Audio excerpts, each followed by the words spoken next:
The U.S. Department of Education says it's investigating a complaint over an alleged assault of a 5-year-old girl in an elementary school bathroom. The girl's mother says the school's transgender restroom policy led to the incident, which was committed by a boy in the girl's bathroom in Decatur, Georgia.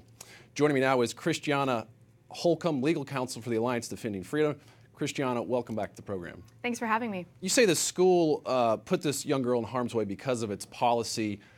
How do we know it's not just a case of assault regardless of the policy? Well, we can speculate all day, but what we do know is that in this particular case, a young boy was allowed into the girls' restroom pursuant to the school's transgender restroom policy, where he then sexually assaulted this little 5-year-old girl. That's a tragic situation, and the school clearly violated its duty to protect all students. And do we know for a fact that the boy identifies as gender fluid? We do, yes. The little boy identifies as gender fluid, so he was properly there under the policy. But again, that clearly violates this young girl's right to be safe and to have her privacy protected at school.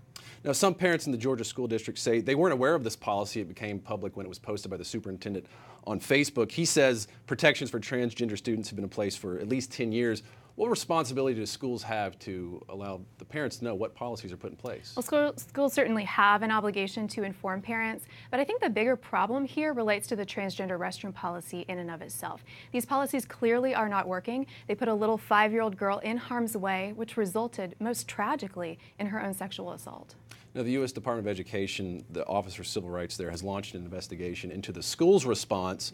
Tell us a little bit about that, and what would you like to see happen going forward here? Sure. The OCR has opened an investigation, and we are optimistic that as they proceed through this process, that ultimately the school will return to a policy that protects the privacy and safety of every student at Decatur Elementary. How optimistic are you?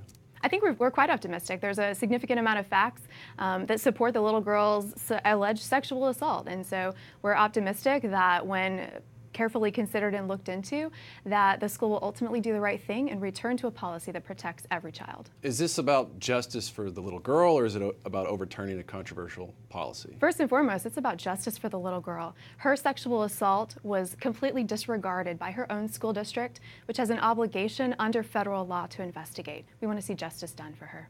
Christiana Holcomb, legal counsel for the Alliance Defending Freedom. Thanks for being here with me. Thanks for having me.